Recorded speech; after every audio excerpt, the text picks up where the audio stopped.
నరసాపురంలో ఈ దేవాలయం పార్వతి కపిలమల్లేశ్వర స్వామి ఆలయం ఉంది.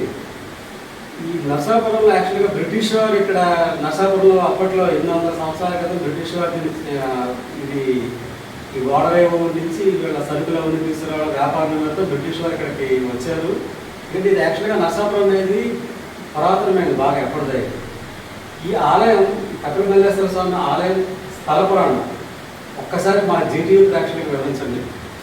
శ్రీ గురుభ్యో నమః. హరి ఓం. ఓం గణానాన్వా గణపతి గుంహవామహే కవిం కవీనాం ఉపస్రవస్తం జ్యేష్ఠరాజం బ్రహ్మణస్పదాన శృణ్వన్నోద్విశ్యేదసాదనం శ్రీ పార్వతీ కపిలమల్లేశ్వర స్వామినే నమః. సజ్జో జాతం ప్రపంచాం సజ్జో జాతాయవే నమో నమః. భవంతు వేనాది భవంతో అస్మాన్మోర్ధ్వాన్మో దేవాన్మో జ్యేష్ఠానమో శ్రేష్ఠారుద్రాన్మో కరుణానమో బలాయ నమో బలప్రమదనామ సర్వభూతమనాయ నమో మనోన్మనామ. శ్రీ పార్వతీ కపిలమల్లేశ్వర స్వామి వారి ఆలయం ఇది నరసాపురంలో పార్వతీ కపిలమల్లేశ్వర స్వామి వారి దేవస్థానం.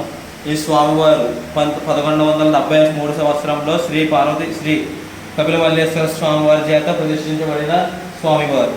శ్రీ పార్వతీ కపిలమల్లేశ్వర స్వామి ఎలా వెలిశారంటే కపిల మహాముని ఊరుకు నరసాపురాన్ని నరసింహపురముగా పిలిచేవారు.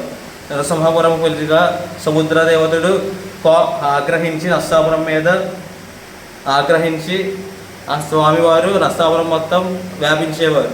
అందుగా కపిల మహాముని సముద్రంలో స్నానం చేసి సూర్యనారాయణ స్వామి వారికి ఆర్ఘ్యము వదిలేవారు. ఆర్ఘ్యములు వదలగా ఒకరోజు తపస్సు చేసి శివుడు వారికి శ్రీ పార్వతీ కపిలమల్లేశ్వర స్వామి వారికి తపస్సు చేయగా శివలింగం చేతిలోకి వచ్చినది. ఆ లింగం ఏం చెయ్యాలని తెలియక ఆ స్వామివారు తీసుకువచ్చారు. తీసుకురాగానే చేటుకు వచ్చిన వెంటనే బరువు అవ్వడంతో స్వామి కపిల మహాముని వారు ఇక్కడ ప్రతిష్ఠ చేశారు. ఈ స్వామివారి కళ్యాణం వైశాఖ శుద్ధ ఏకాదశి రోజున జరుగుతుంది.